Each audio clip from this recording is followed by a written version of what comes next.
할렐루야. 우리 인사하겠습니다. 사랑하고 축복합니다. 아멘. 네, 우리 함께 기도하고 함께 찬양하겠습니다.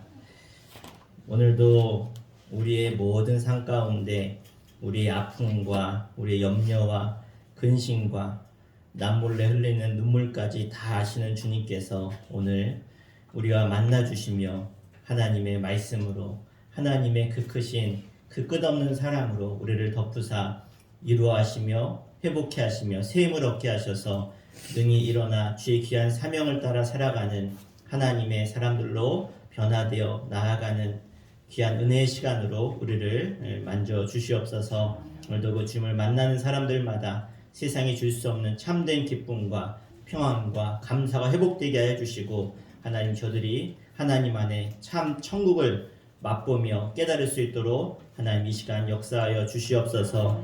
오늘도 우리 예배 가운데 함께 하시며 기뻐 받으시는 하나님을 바라보길 원하며 예수님의 이름으로 간절히 기도합나이다. 아멘. 우리 함께 찬송가 91장 슬픈 마음 있는 사람 함께 찬양하겠습니다.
사랑 때문에 우리가 하나님의 놀라운 은혜의 자리로 나아가는 줄 믿습니다. 오늘 나를 도우시고 나의 모든 마음을 아시며 내 아픈 남이 볼 수 없는 상처까지도 만지시는 주님, 그 주님께서 나를 이 시간 새롭게 하여 주시옵소서.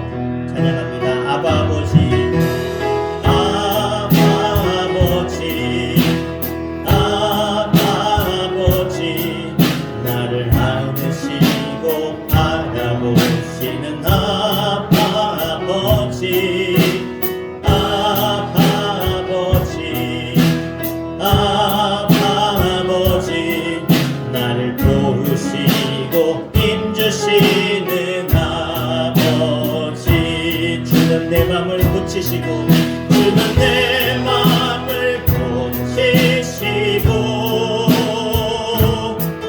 볼 수 없는 상처 만지시네. 나를 아시고 나를 이해하시네. 내 몸 새롭게 세우시네.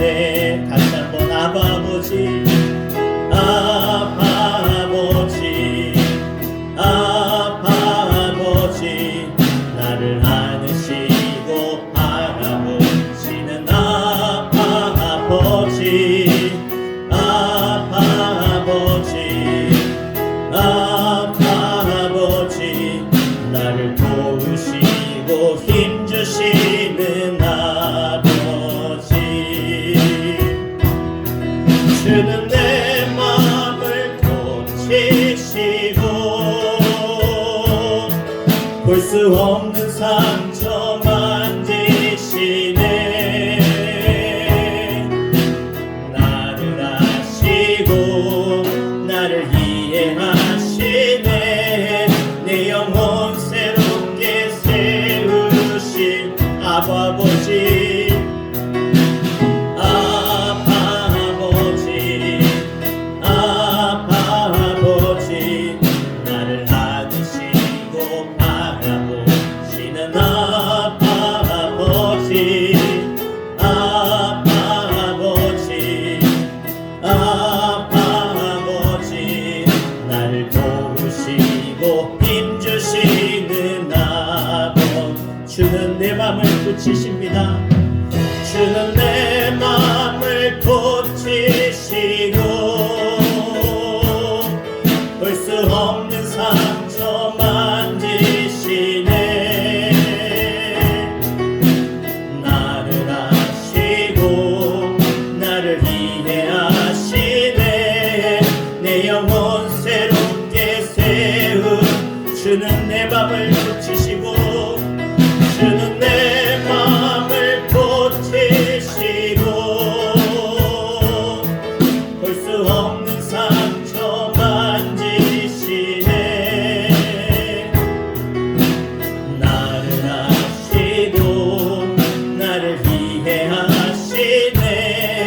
내 영혼 새롭게 세우시네. 지금도 우리의 영원한 아버지 되시며 우리의 작은 신음소리도 우리가 주여라고만 해도 우리의 모든 마음과 아픔과 상처를 다 이해하시고 아시는 주님, 오늘 내가 그 주님을 나의 아버지로, 나의 구원자로, 나의 창조주로 내가 주님을 만나러 나왔사오니, 주님 나를 만나사 나의 모든 아픔도 상처도 주님이 아시오니 만지시옵소서. 치유하시며 주의 말씀으로 우리를 회복하여 주시며 하나님의 놀라운 사랑과 그 은혜로 내가 새롭게 되어지는 재창조의 역사가 오늘 이 시간 우리 가운데 나타나게 하시고 임하게 하여 주시옵소서. 우리 주의 이름을 간절히 부르고 간절한 은혜를 사모하며 함께 주 앞에 간절히 기도하며 예배의 자리로 나가겠습니다. 주여 아버지 하나님, 하나님께서 오늘 우리 한 사람 한 사람을 사랑하여 주시고 주님의 그 놀라우신 그 뜻없는 사랑으로 우리를 모두 많으시며, 너는 내 것이다, 너는 내 딸이다, 너는 내 아들이다, 내 자녀요, 내 백성이다라고, 그래서 나를 위해 죽기까지 사랑하신 그 사랑으로 우리를 이 자리에 세워주심을 주님께 예배하며 하나님을 만나며 하나님 은혜대로 나아갈 수 있도록 불러주심을 주님 감사합니다.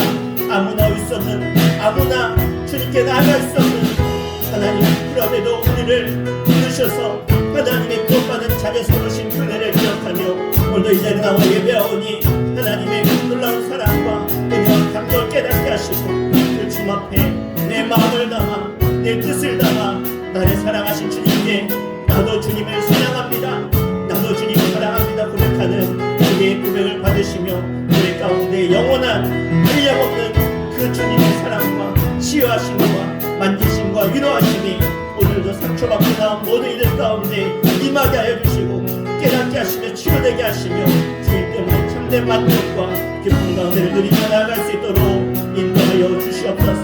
오늘도 주님께서 함께 하시고 믿사오니 주님 우리의 예배를 또 받아 주시옵소서.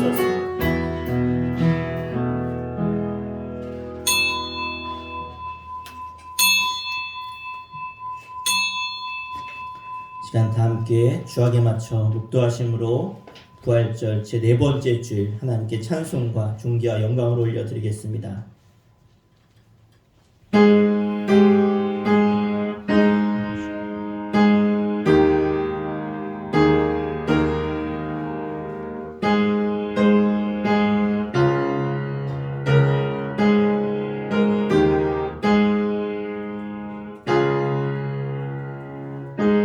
왕이신 나의 하나님이여, 내가 주를 높이고 영원히 주의 이름을 송축하리이다. 내가 날마다 주를 송축하며 영원히 주의 이름을 송축하리이다.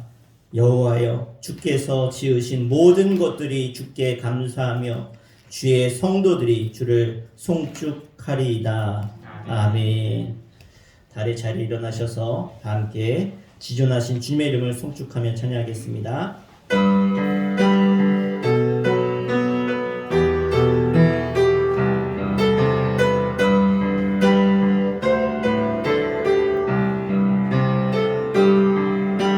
지존하신 주님 이름 앞에 모든 무릎 꿇고 다 경배해.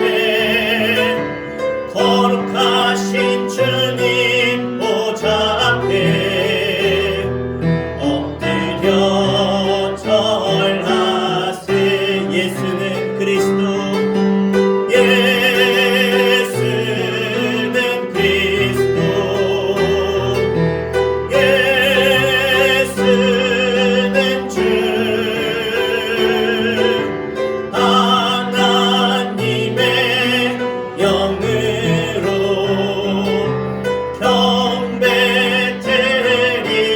지존하신 주님 이름 앞에, 지존하신 주님 이름 앞에 모든 무릎 꿇고 다 경배해. 거룩하신 주님 보좌 앞에 엎드려 절하세. 예수는 그리스도,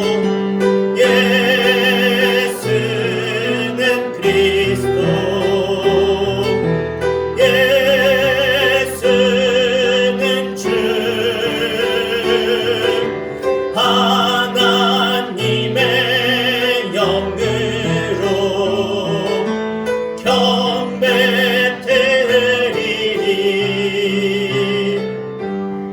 함께 사도신경으로 우리 신앙을 고백하겠습니다.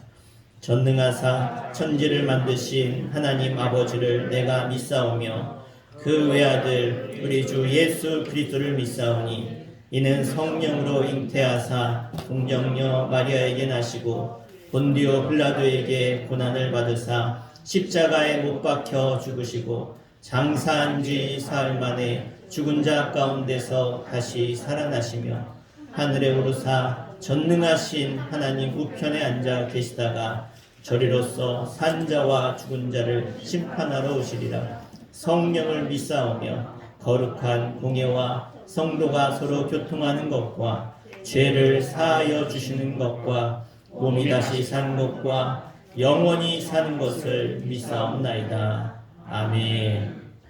다 자리에 앉으시겠습니다. 정가수 원사님 기도 인도해주시겠습니다. 사랑과 은혜가 풍성하신 하나님 아버지, 지난 한 주간 동안도 저희들을 보호하여 주시고 건강하게 지낼 수 있게 하시다가 거룩한 이 시간 주님의 전을 찾아 몸과 마음을 다하여 예배드릴 수 있도록 인도하여 주시면 감사드립니다. 아멘. 주님, 때때로 저희들은 신앙생활을 하면서 크고 작은 어려움과 거된 삶의 현장 속에서 주님의 자녀된 모습을 잃어버리고 생활할 때가 많이 있습니다. 그럴 때마다 저희들을 긍휼히 여겨주사 용서하여 주시옵소서. 아멘. 돌아오는 주일을 수천교회 창립 70주년 기념주일로 정하여 지키고자 합니다.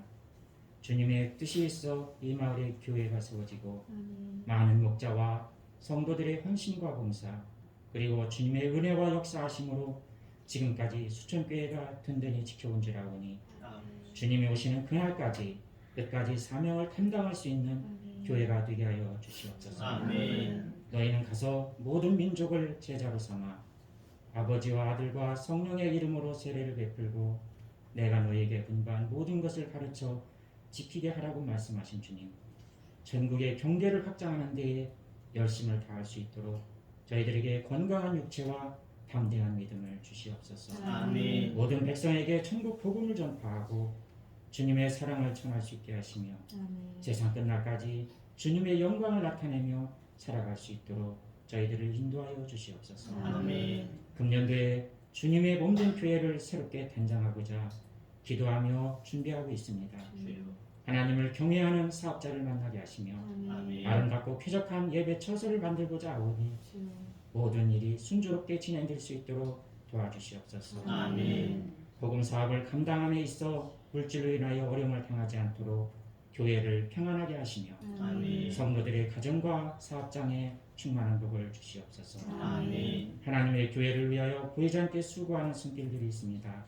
저들의 손길을 복되게 하시고 가정의 평안과 건강함을 주시옵소서. 아멘. 이 시간 말씀 들고 텐상 위에 서시는 목사님을 권능으로 붙들어 주시고 말씀을 증거하실 때마다 은혜가 넘치게 하시며 아멘. 성령님이 강하게 역사하는 자리가 되게 하여 주옵소서. 아멘. 예배를 마치는 시간까지 주님 홀로 영광 받으실 것을 믿사오며 예수님의 이름으로 기도합니다. 아멘.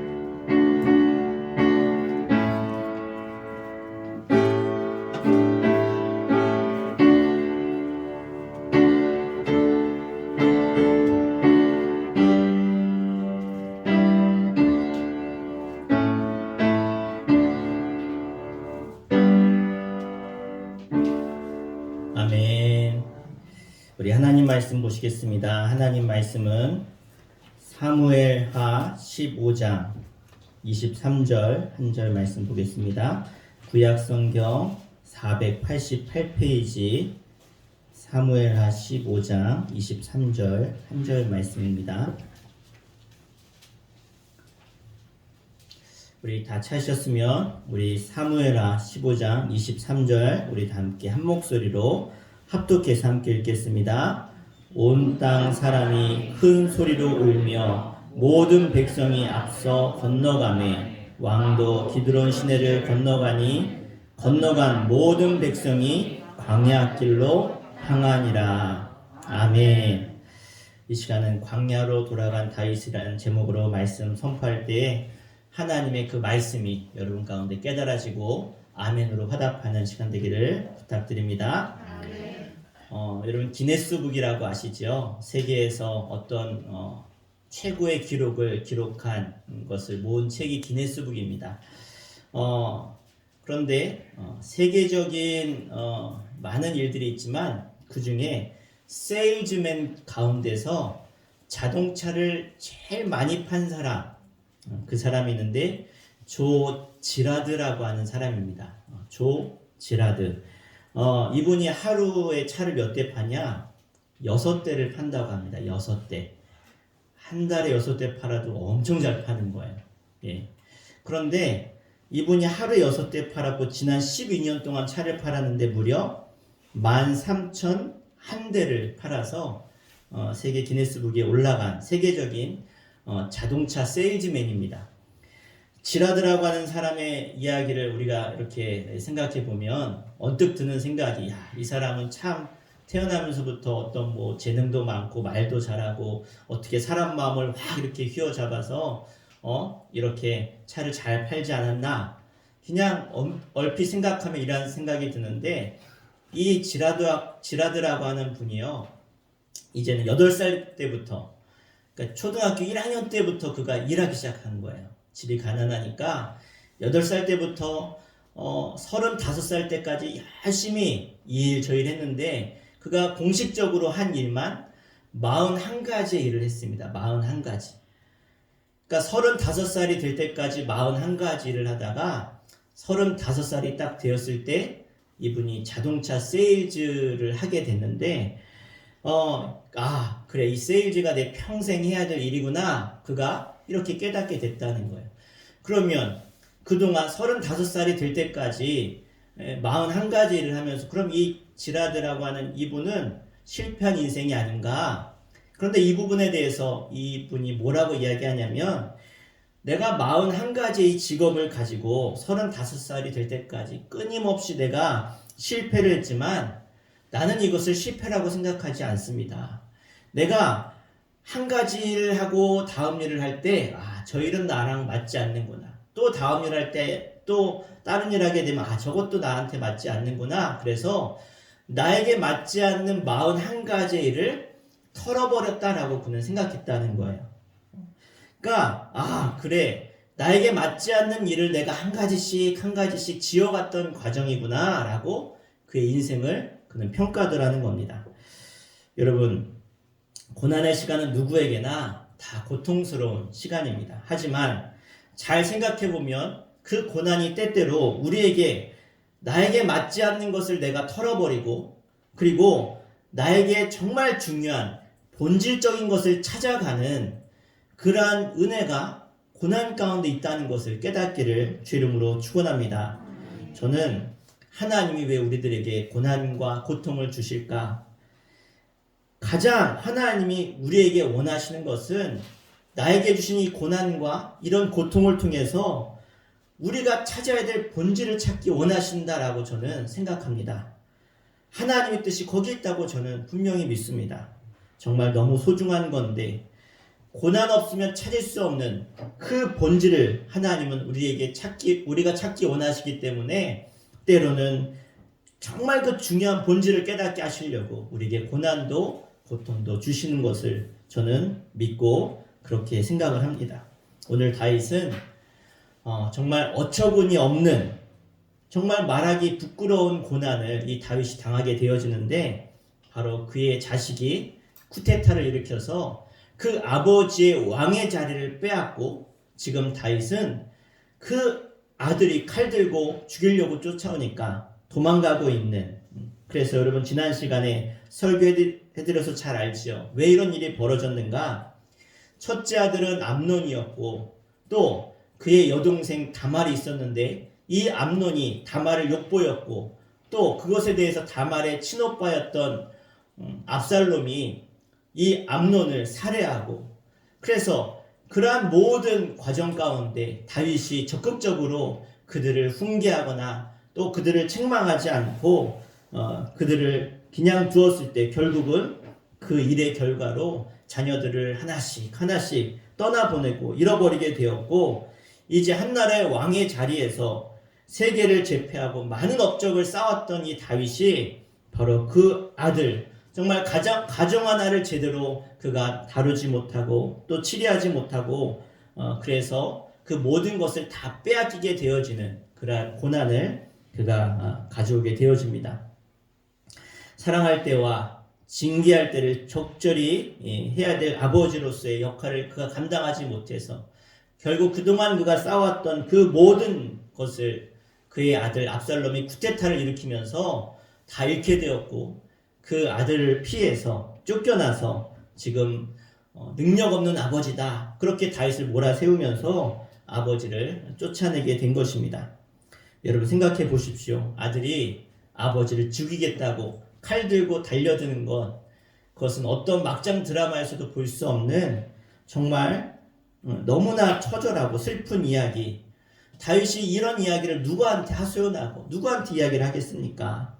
여러분 참 아이러니한 게 이렇게 다윗이 이 자기의 아들 이 압살롬이 쿠데타를 일으키고 도망가는데 어디로 도망갑니까? 오늘 우리가 읽은 본문에 보니까 뭐라고 마지막에 말씀하고 있습니까? 한번 23절 같이 한번 읽겠습니다. 시작. 온 땅 사람이 큰 소리로 울며 모든 백성이 앞서 건너가매 왕도 기드론 시내를 건너간 모든 백성이 광야길로 향하니라. 아멘. 즉 다윗이 지금 간 곳이 어디입니까? 광야로 갔어요. 광야가 어떤 곳입니까? 다윗이 젊은 시절에 사울왕을 피해서 10여 년을 넘게 그렇게 도망다니고 절대로 내가 다시 돌아가고 싶지 않은, 다시 보기도 싫었던 그 광야로 지금 다윗이 다시 가게 되었다는 것입니다.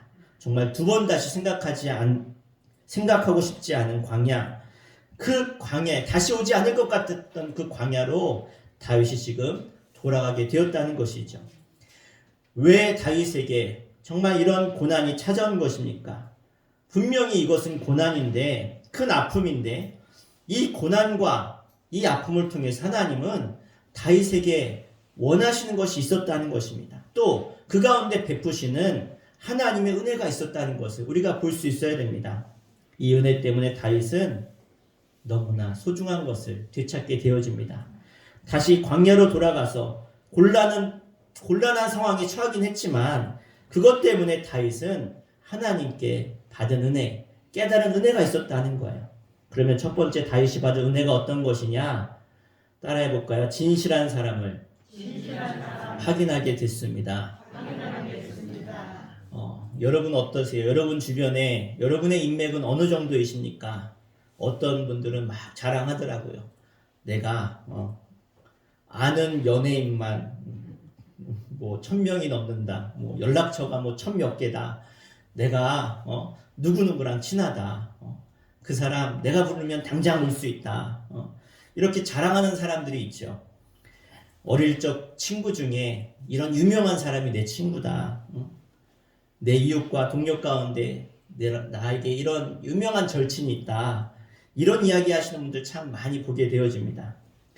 그런데 그런 분에게 또 여러분에게 묻고 싶습니다. 얼마나 많은 사람을 아느냐가 아니라, 얼마나 유명한 사람을 아느냐가 아니라 그 사람이 여러분에게 진실된지, 아니면 여러분이 그 사람에게 진실된 사람인가를 묻고 싶습니다.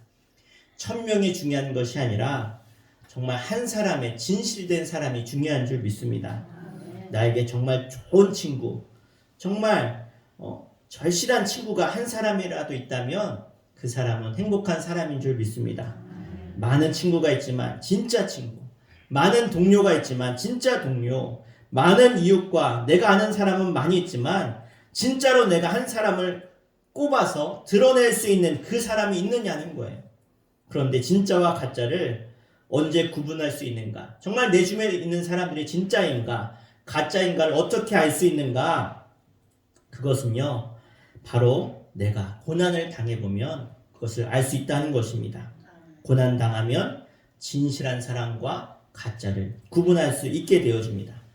이 다윗이 막상 쿠데타가 일어나서 도망갈 상황이 되니까 그동안 다윗과 이렇게 저렇게 관계했던 많은 충성된 사람들, 또 다윗에게 좋게 보이려고 그렇게 찾아와서 다윗에게 잘했던 사람들이 이제 다윗이 이렇게 아들의 쿠데타로 피난길에 오르고 도망을 가니까 많은 사람들이 등을 돌리기 시작했다는 거예요.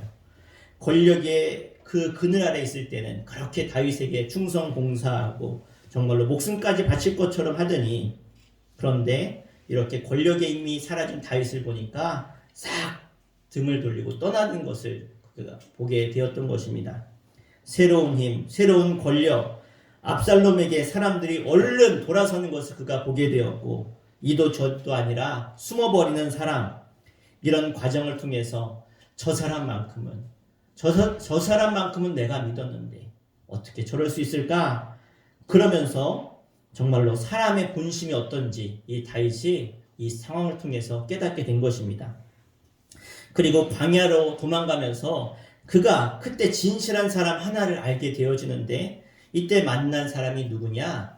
이때라고 하는 사람입니다. 이때. 이 사람은 이방 사람입니다. 그것도 적국이었던 블레셋 사람이에요.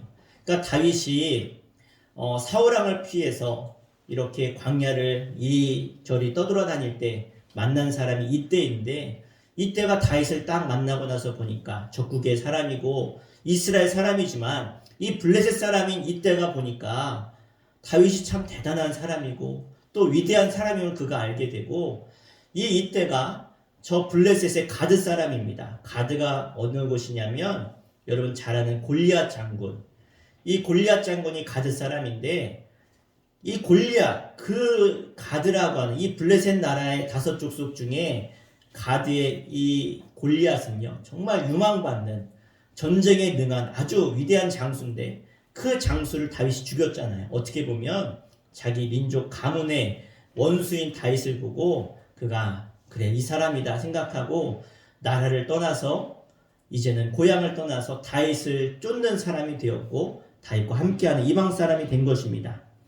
그래서 이 다윗의 매력에 흠뻑 빠져서 다윗을 끝까지 쫓아서 이제 조국 블레셋을 등지고 이제 이스라엘까지 왔는데, 다윗이 막상 이스라엘의 왕이 되고 나서 보니까 그가 사람들을 등용해서 써야 되는데, 근데 보니까 이방 사람인 이때보다는 그래도 내가 써야 될 우리 민족의 사람들, 나와 관련된 사람들을 먼저 세우다 보니까 이때는 그저 잊혀진 사람, 그리고 이때는 그냥 이럭저럭 그냥 다윗 옆에서 살아가는 부하로 그가 여겨졌습니다. 그런데 언제 이때의 이름이 빛나는가? 바로 이 다윗이 이 쿠데타를 피해서 도망가고 있을 때, 바로 이때가 자신의 부하 600명을 데리고 내가 끝까지 다윗 왕을 섬기며 따라가겠습니다.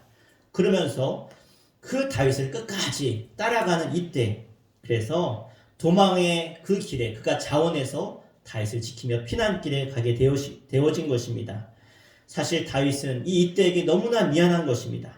평생 자신을 쫓아와서 자기 조국을 등지고 이스라엘 나라까지 왔지만 이때를 크게 등용해서 쓰거나 이름을 드러내게 하지 않고 그냥 이럭저럭 그냥 다윗 옆에만 있게 했던 것이 미안했던 것이죠. 그래서 너무 미안하니까 다윗이 이때에게 뭐라고 이야기하느냐, 오늘 15장 19절 20절 두 절 말씀 같이 한번 읽겠습니다. 19절 20절입니다. 시작. 그때 왕이 가드 사람 이때에게 이르되 어찌하여 너도 우리와 함께 가느냐? 너는 쫓겨난 나그네인이 돌아가서 왕과 함께 내 곳에 있으라. 너는 어제 왔고 나는 정처 없이 가니 오늘 어찌 너를 우리와 함께 떠돌아다니게 하리요? 너도 돌아가고 내 동포들도 데려가라. 은혜와 진리가 너와 함께 있기를 원하노라 하니라. 아멘.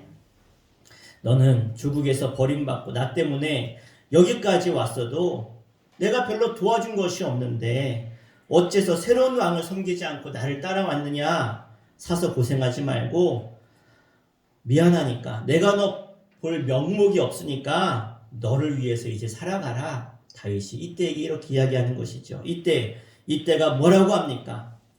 우리 21절 말씀 이때의 이야기를 한번 들어보겠습니다. 함께 읽겠습니다. 이때가 왕께 대답하여 이르되 여호와의 살아계심과 내 주 왕의 살아계심으로 맹세하옵나니 진실로 내 주 왕께서 어느 곳에 계시든지 사나 죽으나 종도 그곳에 있겠나이다 하니. 아멘.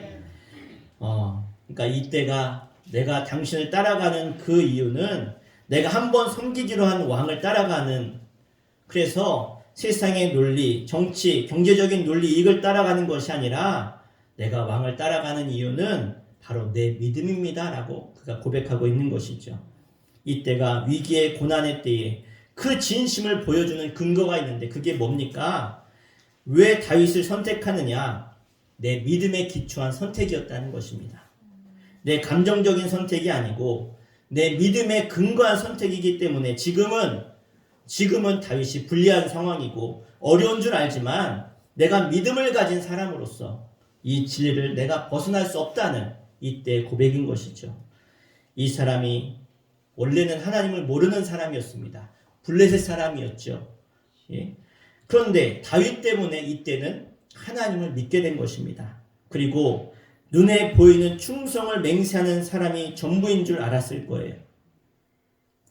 그 다윗의 주변에. 그런데 이때는 끝까지 자신의 믿음을 근거해서 다윗에게 끝까지 충성했던, 변하지 않는, 그냥 립서비스로 충성하는 사람이 아니라 끝까지 다윗에게 자신의 믿음을 근거로 충성한 사람이 바로 이때였다는 사람이에요. 왜 그랬을까? 그는 하나님에 대한 믿음이 생겼고 하나님 앞에 받은 감동과 하나님의 살아계심을 그가 다윗 옆에서 체험했기 때문에 그 믿음을 근거로 자신의 삶을 선택했다는 것입니다.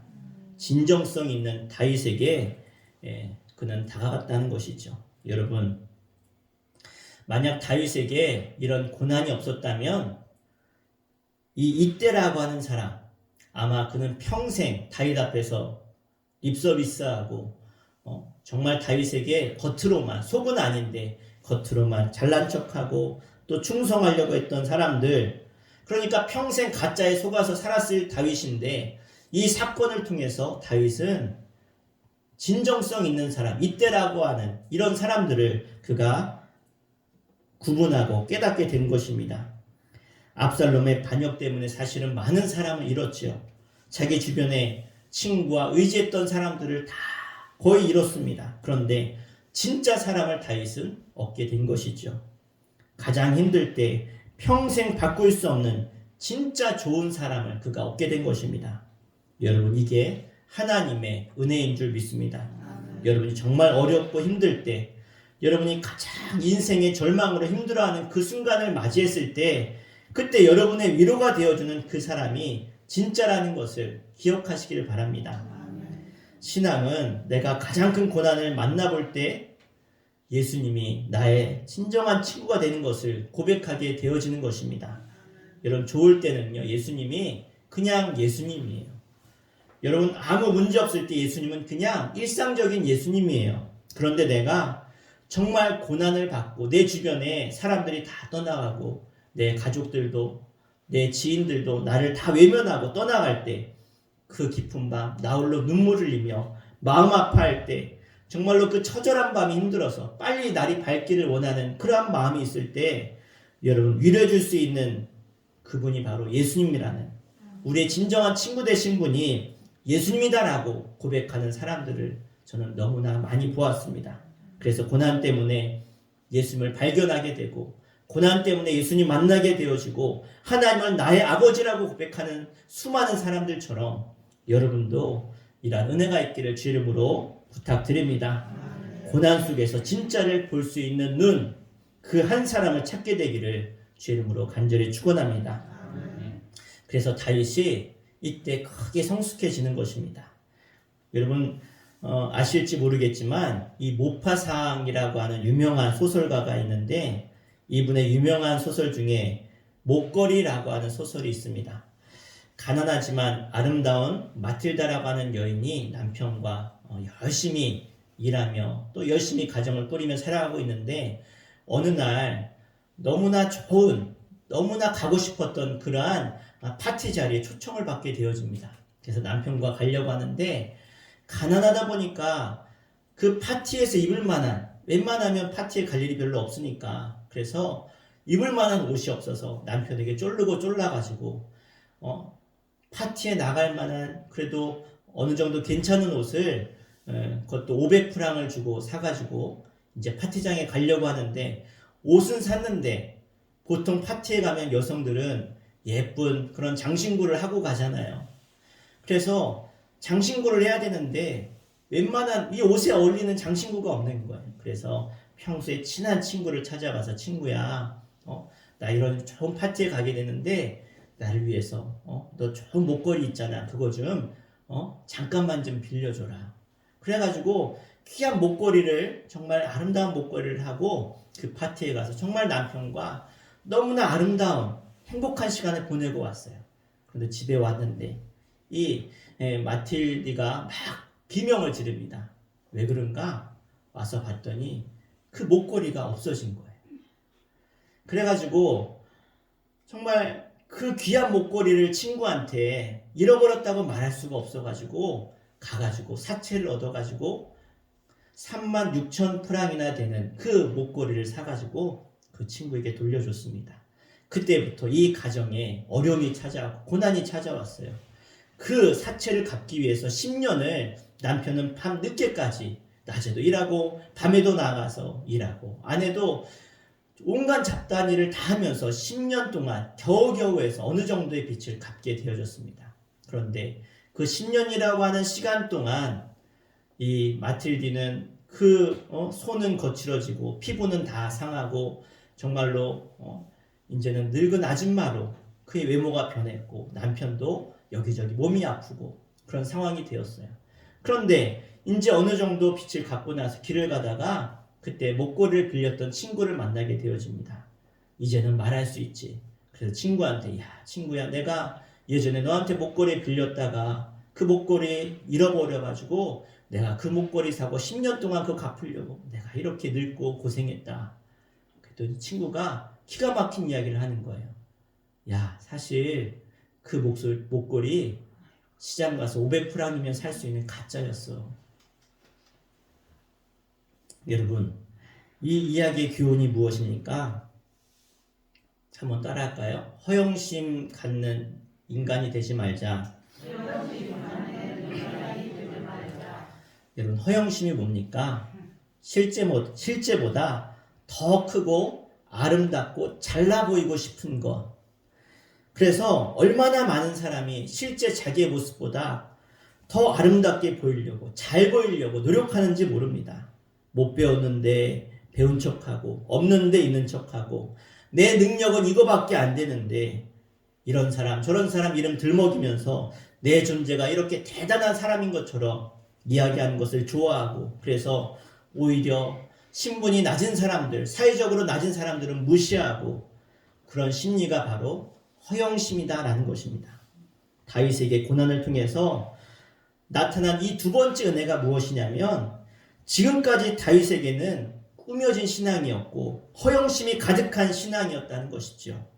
그런데 이 고난을 통해서 그의 삶이 그의 고난을 통해서 그의 허영심이 사라지고 탈바꿈하게 된 은혜가 그에게 임한 줄 믿습니다. 그 증거가 무엇이냐면 피난길을 가다가 다윗에게 2명의 제사장이 찾아오게 되어지죠. 사독과 아비아달이라고 하는 제사장이 다윗을 돕고자 법궤를 메고 그 둘이 다윗에게 찾아온 것입니다. 자, 이게 무슨 의미냐? 군사적으로는 나라를 왕의 자리를 압살롬에게 빼앗겼지만 아직도 종교, 사회적인 이스라엘에게 있어서 이 종교 사회인 이스라엘에게 있어서 종교의 최고 지도자였던 제사장과 또 하나님의 임재를 상징하는 법궤를 다윗에게 가져왔다라고 하는 것은 아직은 이 사회가 종교가 다윗을 지지하고 있다라고 하는 그러한 정치적으로 사람들에게 어필할 수 있는 너무나 좋은 기회였다는 거예요. 생각해 보세요. 많은 국민들이 백성들이 보고 있어요. 그런데 그 나라를 대표하는 두 제사장이 다윗에게 법궤를 메고 갔다라는 것은 얼마나 좋은 선전일 수 있겠습니까? 하나님이 압살롬과 함께하는 것이 아니라 다윗과 함께한다. 이렇게 주장할 수 있고 보이지 않는 하나님이 정말로 다윗과 함께하고 계심을 표면적으로 보여주는 그래서 다윗이 그렇게 주장할 수 있는 좋은 이야기라고 할 수 있겠죠. 그런데 다윗이 그 법궤를 가지고 온 이 두 제사장을 돌려보냅니다. 왜 다윗이 이 좋은 기회를 선용하지 않고 법궤를 돌려보냈을까? 이 법궤는 아까 말씀드린 것처럼 하나님의 임재를 상징하는 상징물인 거예요. 이 상징이 여러분 숭배의 대상이 되어서는 절대로 안 됩니다. 이런 거죠. 하나님의 법궤가 있는 곳에 하나님이 계신 것이 아니라 하나님이 계신 곳에 법궤가 있는 거예요. 잘 여러분이 마음에 생각하셔야 돼요. 자, 이걸 조심해야 되는데 여러분 우리가 지난 그 이렇게 특별 새벽 기도에 십자가를 받고 이렇게 걸고 오시잖아요. 그런데 많은 사람들이 이걸 목걸이도 하고 귀걸이도 하고 뭐 집안이나 자동차에도 걸고 많이 하는데 또 어떤 분들은 차량 뒤에다가 이렇게 물고기 모양으로 이렇게 해서 익투스라고 하죠. 익투스, 예수 그리스도라고 하는 뜻이에요. 헬라어인데 이런 물고기 마크 같은 걸 붙이고 다녀요. 이것들이 어떤 상징인데 근데 내 차에 내 몸에 내가 이런 것을 붙이고 걸고 다니니까 나는 절대 사고가 나지 않거나 나는 어려움 당하지 않을 거야. 끄떡없을 거야. 뒷차가 와도 다 비껴가고 10종 추돌 사고가 나도 내 차만 괜찮을 거야. 이런 막연한 기대감이 있다는 거예요. 그런 걸 걸으면서. 여러분 그거는 믿음이 아니죠. 그건요. 십자가를 우리에게 주신 말씀을 여러분 부적처럼 사용하는 거예요. 이게 있으면 안전할 것이라고 생각한다면 여러분 그거는 믿음과 관계가 없는 것입니다. 심지어 교회도 그렇습니다. 교회 안에 하나님이 계신 것이 아닙니다. 하나님은 어디나 계신 줄 믿습니다. 그래서 교회를 절대로 우리가 우상으로 만들면 안 돼요. 하나님은 어디에나 계세요. 다만 우리에게 하나님이 이 교회에 모여서 예배하기를 원하시기 때문에 우리가 이곳에 모인 것입니다. 신앙은 어떤 것입니까? 하나님이 있는 곳에 내가 있는 것이지 내가 있는 곳에 하나님이 계시는 게 아니라는 거예요. 여러분 이게 신앙인 것입니다. 따라합시다. 하나님이 있는 곳에 내가 있는 것이지 내가 있는 곳에 하나님이 있는 것이 아니다. 아멘. 다윗은 드디어 신앙의 본질을 그가 깨달았다는 거예요. 가장 중요한 신앙의 본질, 그가 신앙적으로 믿음으로 성숙해진 것이죠.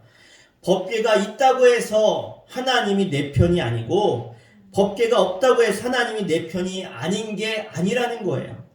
법궤가 없을지라도 하나님이 나를 연단하시고 깨닫게 하시고 하나님이 나와 함께 하시면 하나님이 나를 왕의 자리로 예루살렘으로 돌아가게 하실 것을 이 다윗은 그 순간 믿고 고백하는 것인 줄 믿습니다. 그래서 끝까지 그는 하나님을 바라보게 됐다는 거예요. 내 믿음은 하나님과의 관계가 중요한 것이지 어떤 형식이나 법궤가 눈에 보이는 것이 중요한 게 아니라는 것을 그가 다시 깨닫게 된 것입니다. 그래서 그가 법궤를 돌려보내지요. 법궤가 누구와 함께 있는 것이 중요한 것이 아니라 내가 정말 하나님의 뜻을 따르고 있는가? 다윗이 그것을 오늘 우리에게 묻고 있는 것입니다. 사랑하는 여러분, 우리는 하나님을 따르는 사람이 돼야 되지 하나님을 이용하는 사람이 돼서는 절대로 안 될 것입니다. 하나님을 따르는 사람은 늘 하나님 말씀에 귀를 기울이고 또 하나님을 따르는 것이 무엇입니까? 하나님 말씀 앞에 이해가 되지 않아도 유익이 되지 않아도 말씀대로 따르고 순종하는 것, 그것이 바로 하나님을 따르는 사람인 줄 믿습니다. 하나님을 이용하는 게 아닙니다. 따라가는 사람은 바로 그분의 말씀에 귀 기울이는 것입니다. 왜 그렇습니까? 따라가야 하니까 그분의 속삭임, 그분의 말씀을 하나하나 들어야 되니까 그분의 말씀에 귀를 기울일 수밖에 없다는 것입니다. 그러나 하나님을 이용하는 사람은요, 하나님 말씀에 귀를 기울이는 것이 아니라 내 요구만 집중하는 것이죠.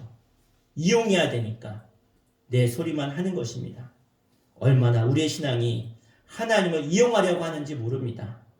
하나님 따라가는 그러한 성숙한 신앙이 우리들 가운데 있기를 주 이름으로 간절히 축원합니다. 사실 고난이 없었다면 오늘 다윗은 이러지 못했을 것입니다.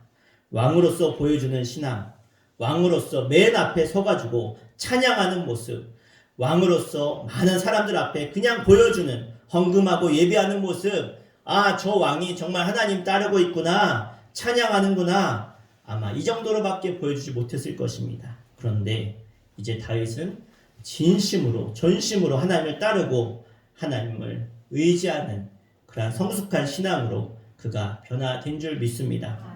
이것 때문에 다윗은 너무 큰 은혜를 체험하게 되었습니다. 여러분 기억하십시오. 이것이 은혜입니다.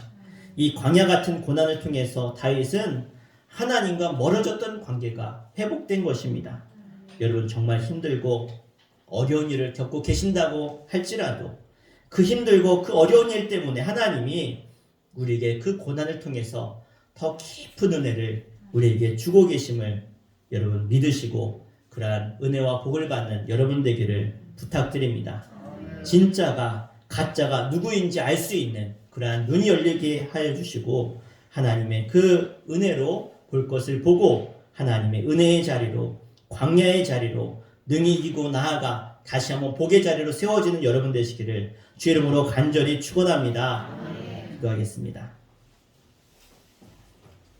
하나님, 오늘 우리의 신앙을 돌아보게 하심을 주님 감사합니다. 하나님 보시기에 내가 하나님을 이용하고 하나님의 말씀이 아니라 내 뜻대로 내 마음대로 살았다면 하나님 돌이키게 하시고 내가 정말 광야를 통해서 고난을 통해서 더욱더 하나님을 바라보고 가장 중요한 본질을 깨닫게 하여 주시옵소서. 우리 말씀 붙들고 우리 한마음으로 합심해서 기도하겠습니다. 주여 아버지 하나님, 우리 주님은 지금도 끊임없이 나와 함께 하시며 나를 부르시며 주야 나를 바라 세상 보지 말고 다른 것 보지 말고 내 욕심 따라가지 말고 오늘 나를 바라보라고 오늘도 주님은 말씀하시고자 오늘 부르신 줄 믿습니다. 하나님 고난의 자리에 절망의 자리에 그 자리에 가지 않더라도 끝까지 내가 주님을 바라고 구하며 찾을 수 있는 지혜의 사람들이 해주시고 때로는 내가 원치 않는 고난과 아픔과 상처가 찾아올 때 정말로 내가 주님을 찾아 주님을 인격적으로 만나고 변화되어서 성숙한 신앙으로 하나님을 이용하는 어리석은 인생이 아니라 하나님 말씀에 귀 기울일 수 있는 하나님께만 집중할 수 있는 그래서 하나님의 그 놀라운 은혜를 시험을 깨닫게 하여 주시옵소서. 특별히 하나님 우리의 눈을 들어서 가짜를 가짜로 알게 하여 주시고 거짓된 것 세상에 썩어져 있고 악한 사단마귀가 주는 그 먹음직하고 보암직하고 지혜롭게 할 만한 그 세상의 것을 그 가짜를 버리고 진심으로 하나님을 향해 나아가는 진짜 하나님의 사람들로 이루어질 수 있도록 인도하여 주시옵소서. 세상의 것을 저희들 내려놓게 하시고 진정한 하나님의 복의 사람들로 끝까지 살아갈 수 있도록 주님 도우시며 인도하여 주시옵소서. 하나님이 찾으시는 진실한 하나님을 바라는 그 한 사람이 바로 내가 되게 하여 주시며 그를 통해서 다시 한번 하나님의 놀라운 사랑과 은혜와 진정한 하나님 우리에게 허락하시는 진리를 깨달아 알 수 있는 지혜를 허락하여 주시옵소서.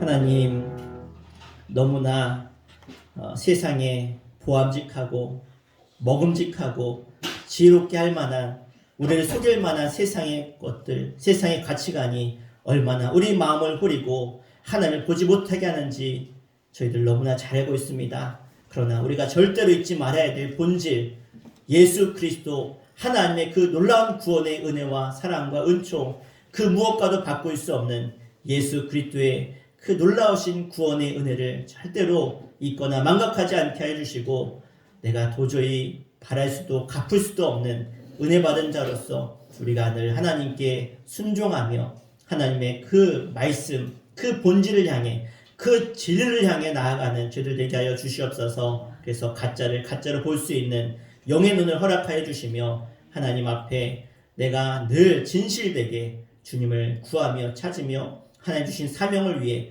끝까지 사람 바라보지 않고 세상 바라보지 않고 다 내려놓고 주님만을 바라며 나아가는 진정한 영적인 하나님의 사람들로 살아갈 수 있도록 도우시며 인도하여 주시옵소서. 오늘도 다윗의 그 광야의 길을 통해서 깨닫게 하신 것 우리도 세상에 나아가 때로는 광야 가운데 있을지라도 정말로 본질이신 주님 안에서 최후 승리하며 복의 사람들로 세워질 수 있도록 하나님 도우시고 인도하여 주시옵소서. 예수의 이름으로 간절히 기도하옵나이다. 아멘. 우리 다 함께 찬송가 310장 하나님의 은혜로 우리 찬양하시면서 준비한 인물 하나님께 봉헌하겠습니다.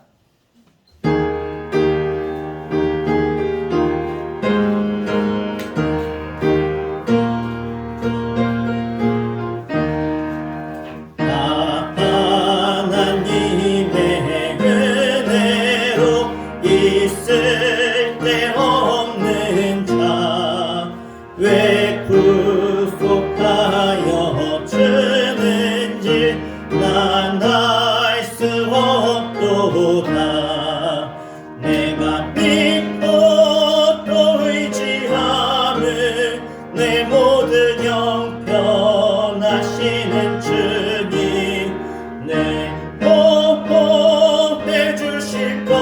것을 나는 확실히 아네. 왜 내게 굳센 믿음과 또 복음 주셔서 내 맘이 항상 편한지 난 알 수 없도다. 내가 믿고 또 의지함을 내 모든 형편하시는 주님을 보호해 주실 것을 나는 확실히 아네. 왜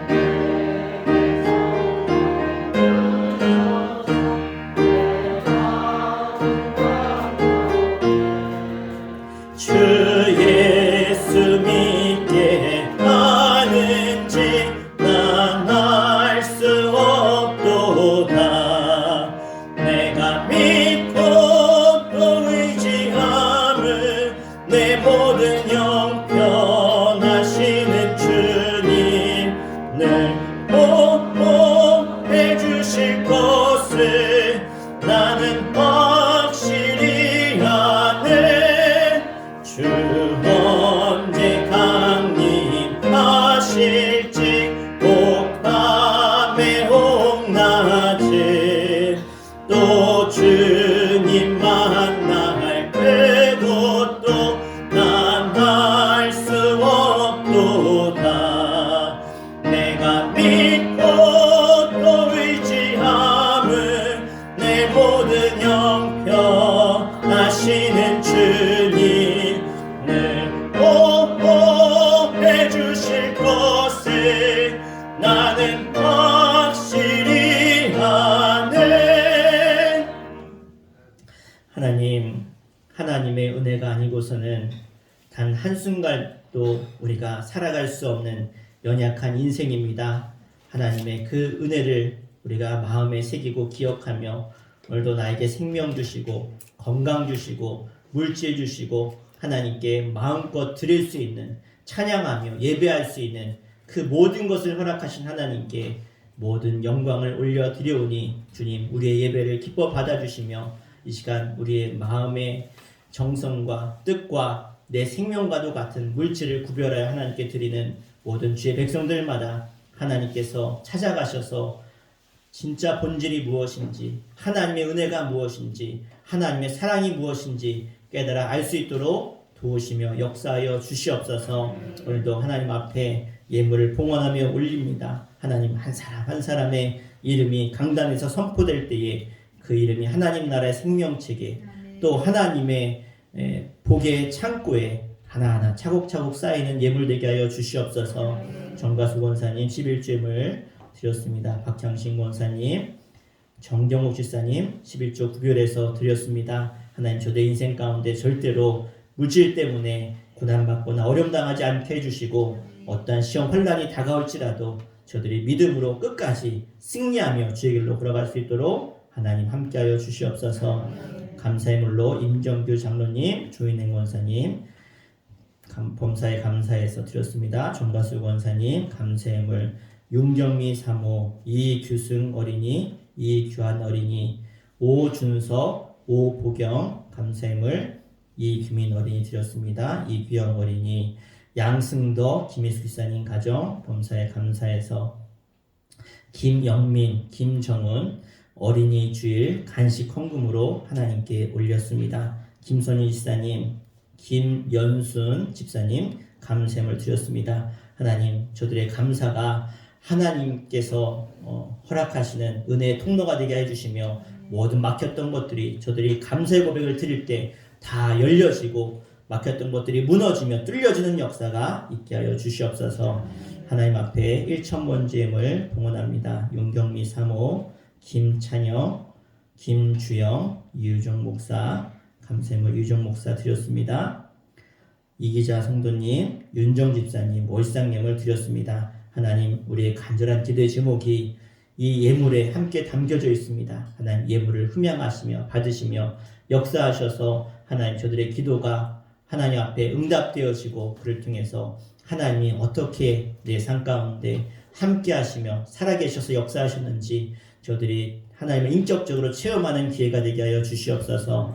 특별히 하나님 정경옥 집사님 귀한 가정을 기억하여 주시고 늘 사랑하는 두 아들을 위해 기도하는 어머니의 기도가 하나님의 마음을 감동케 하시며 하나님의 사람들을 저들의 자녀들에게 영민이에게 정훈이에게 붙이셔서 저들이 구원받고 믿음의 가정 하나님의 사람들로 세워질 수 있도록 인도하여 주시옵소서.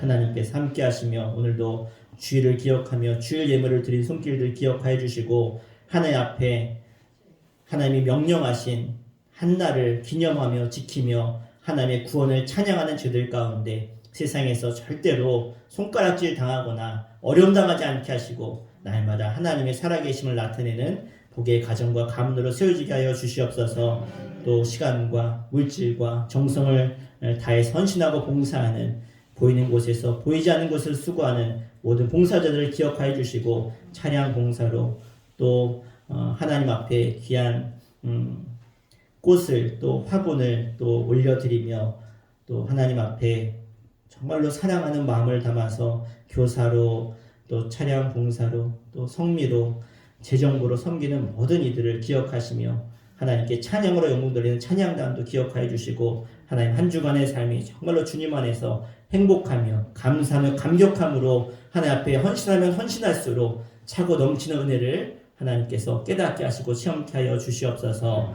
또 주님이 모든 예물과 우리의 예배와 영광을 받으신 줄 믿사오며 살아계신 예수의 이름으로 간절히 기도하옵나이다.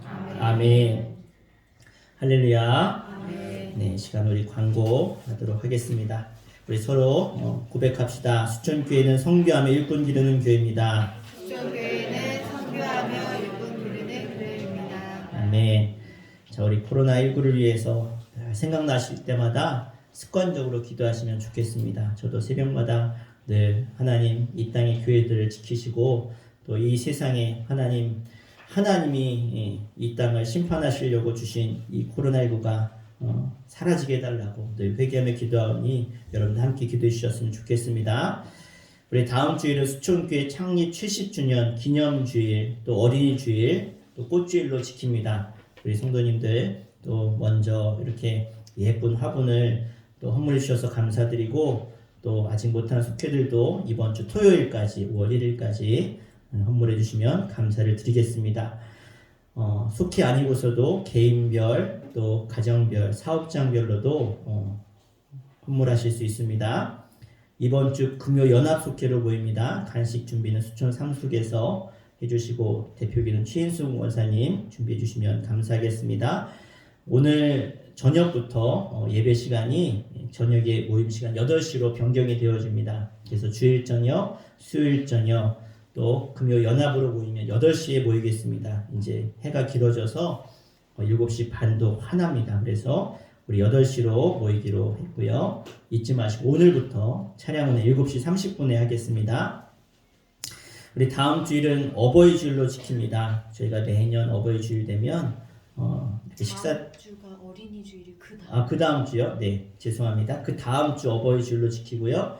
미리 아시라고 광고를 드립니다. 그래서 5월 둘째 주는 어버이 주일입니다. 그래서 첫째 주는 어린이 주일, 둘째 주 어버이 주일로 지키는데 점심 식사가 있다는 거 기억하시고 다른 약속 잡지 마시고 다 함께 식사할 수 있도록 미리 광고를 하니까 꼭 스케줄을 그렇게 잡으시면 되겠습니다. 5월 1일은 월삭 주일입니다. 월삭일입니다. 그래서 우리 토요일이지만 우리 다 함께 나오셔서 한 달의 시작을 하나님께 드릴 수 있도록 그래서 우리가 민수기서를 요즘 우리가 새벽마다 읽고 있는데 이 월삭은 하나님이 명령하신 명령입니다. 한 달의 첫날 초하루를 하나님께 드려라. 그래 한 달을 드리는 것이다. 그래서 우리가 월삭 예배를 드리고 있다는 것을 기억하시고 우리 월삭 빠지지 않고 함께 나와서 예배했으면 좋겠습니다. 꼭 나오실 때 여러분 기도 제목을 꼭 적으시고 쓰기가 어려운 분들은 저나 저희 아내나 주변 분한테 좀 써달라고 하셔서 꼭 써서 내주시면 제가 새벽에 또 그 기도 제목을 보고 기도하니까 여러분 그렇게 꼭 기도 제목 써서 내주시면 감사하겠습니다. 제23회 충청연회가 4월 29일부터 30일 이틀간 있습니다.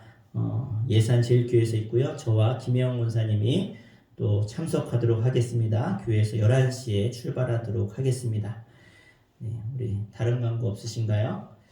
네, 우리 또 예쁜 꽃을 우리 권평란 권사님 또 아드님 또 기업 이름으로 선물해 주셨고요. 또 이 보라색은 아시지만 임정규 장로님 또 여기 있는 수국은 또 저희 가정에서 했습니다.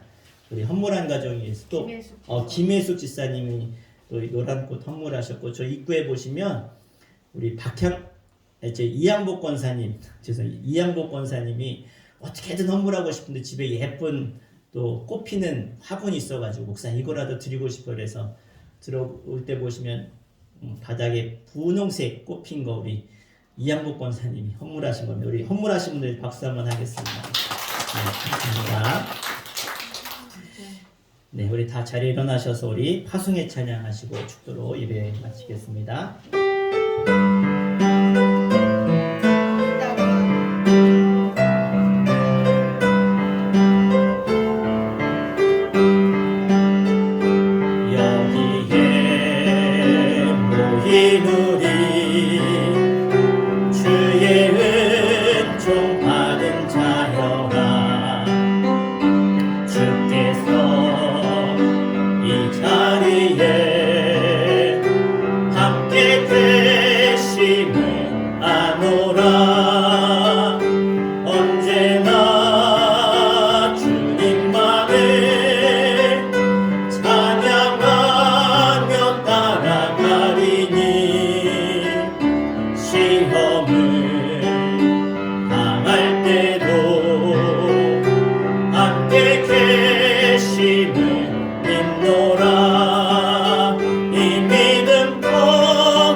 지금도 우리를 사랑하시되 영원부터 영원까지 우리가 모태에 조성되기 전부터 우리를 사랑하신 하나님 아버지의 그 크고 놀라우신 사랑하심과 예수 그리스도의 그 순종과 섬김과 사랑으로 죽기까지 우리를 위해서 십자가의 모진 고통을 다 당하시면서까지 우리를 구원하신 예수 그리스도의 그 크신 십자가의 사랑하심과 지금도 우리가 하나님을 아버지로 예수 그리스도를 나의 구원자로 이 땅의 고난과 역경과 광야 속에서도 하나님을 바라보며 의지할 수 있도록 인도하시는 성령님의 감화감동 내주 역사하심이 오늘 하나님 앞에 말씀을 듣고 본질을 깨닫고 하나님의 말씀에 귀를 기울이며 순종하여 복의 사람들로 승리하기를 원하는 주의 거룩한 백성들과 저들의 자녀와 일터와 후손과 영상으로 예배하는 모든 이들 가운데 이제부터 영원토록 함께 하시기를 간절히 축원하옵나이다. 아멘.